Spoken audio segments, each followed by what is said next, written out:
Student, मैं एकता सिंह आप सभी का ज्ञान चैतन्य चैनल में बहुत बहुत स्वागत करती हूँ। आज के इस टॉपिक में हम क्लास 9 की हिस्ट्री की बुक जिसका चैप्टर नाम है नात्सीवाद और हिटलर का उदय, जिसको देखते हैं।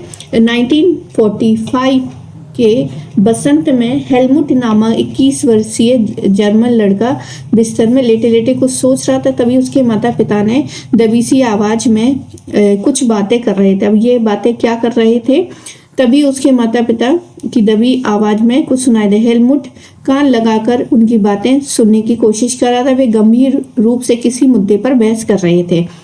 हेलमुट के पिता एक चिकित्सक थे, बहुत ही फेमस। उस वक्त वे अपनी पत्नी से बात कर रहे थे और पूरे परिवार को खत्म करने की बात कर रहे थे। अकेले आत्महत्या कर लेनी चाहिए, उन्हें अपना भविष्य सुरक्षित नहीं दिखाई दे रहा था।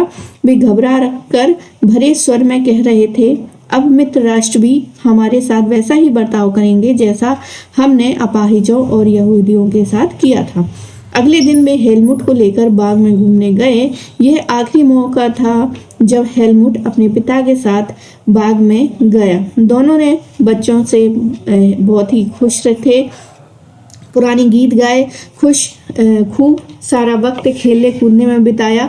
कुछ समय बाद हेलमुट के पिता ने अपने दफ्तर में खुद को क्या कर दी, गोली मार ली। हेलमुट की यादों में यह क्षण अभी भी जिंदा था। वो अपने पिता की खून से सनी वर्दी को अलग घर के अलाव में जला दिया गया था। हेलमुट ने जो कुछ सुना था और जो कुछ हुआ, उसके दिलो दिमाग पर इतना गहरा सदमा पहुंचा कि अगले 9 साल तक वह घर में एक और भी नहीं खा सका। इसी डर से सताता रहे कहीं उसकी माँ उसको जहर ना दे दे।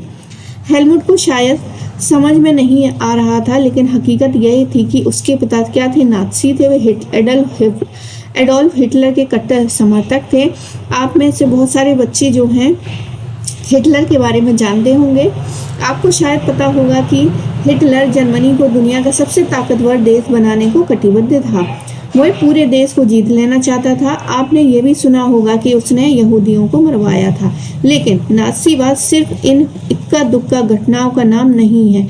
यह दुनिया और राजनीति के बारे में एक संपूर्ण व्यवस्था, विचारों की एक पूरी संरचना का नाम है। आइए समझने की कोशिश करें नाज़ीवाद का क्या मतलब है। इस सिलसिले में सबसे पहले हम यह देखेंगे कि हेलमुट के पिता ने आत्महत्या क्यों की, वे किस चीज से डरे हुए थे। यहाँ पे एक मित्र राष्ट्र शब्दावली आती है। तो मित्र राष्ट्रों का नेतृत्व शुरू में ब्रिटेन और फ्रांस के हाथों में था। 1941 में सोवियत संघ और अमेरिका में भी इस गठबंधन में शामिल हो गए। उन्होंने धुरी शक्तियां यानी जर्मनी, इटली और जापान का मिलकर सामना किया। मई 1945 में जर्मनी ने मित्र राष्ट्रों के सामने समर्पण कर दिया। हिटलर को अंदाजा हो चुका था कि अब जो है इसकी लड़ाई का क्या हर्ष होने वाला है। इसलिए हिटलर और उसके प्रचार मंत्री गेओबल्स ने बर्लिन में एक बंकर में पूरे परिवार के साथ जो है आत्महत्या कर लेते हैं। युद्ध खत्म होने के बाद न्यूरेमबर्ग में एक अंतर्राष्ट्रीय सैनिक अदालत स्थापित की गई। इस अदालत में शांति के विरुद्ध किए गए अपराध, मानवता के खिलाफ किए गए अपराधों और युद्ध अपराधों के लिए जो है नाज़ी युद्ध बंदियों पर मुकदमा चलाए गए। युद्ध के दौरान जर्मनी के व्यवहार, खास तौर से इंसानियत के खिलाफ किए गए उनके अपराधों की वजह से कई गंभीर जो है नैतिक सवाल यहाँ पर खड़े हो जाते हैं कि उसके कृत्यों की दुनिया भर में निंदा की गई। तो ये क्यों की गई, ये देखते हैं। दूसरे विश्व युद्ध में सताए गए जर्मनी ने जनसंहार शुरू कर लिया, जिसके तहत यूरोप में रहने वाले कुछ खास नस्ल के लोगों को सामूहिक रूप से मारा जाने लगा था। इस युद्ध में मारे गए लोगों ने 60 लाख यहूदी, 2 लाख जिप्सी और 10 लाख पोलैंड के नागरिक थे। साथ ही मानसिक और शारीरिक रूप से अपंग घोषित किए गए 17,000 जर्मन नागरिक भी मारे गए। इनके अलावा न जाने कितने राजनीतिक विरोधियों की मौत हो जाती है। इतने ही नहीं, बहुत बड़ी तादाद में लोगों ने ऑश्विट्ज़ जैसे कत्ल खाने बनाए गए और जहां जहरीली गैस से हजारों लोगों को एक साथ मौत के घाट उतार दिया गया। न्यूरेमबर्ग अदालत में केवल 11 मुख्य नाज़ियों को ही सजा दी गई। बाकी आरोपियों में बहुत बहुतों को उम्र कैद की सजा सुनाई गई। सजा तो मिली, लेकिन नाज़ियों को जो सजा दी गई वो है उनकी बर्बरता और उनके जुल्मों के मुकाबले बहुत छोटी थी। असल में मित्र राष्ट्र पराजित जर्मनी इस बात पर वैसा कठोर दंड नहीं थोपना चाहते थे जिस तरह से का दंड पहले विश्व युद्ध के बाद जर्मनी पर थोपा गया था।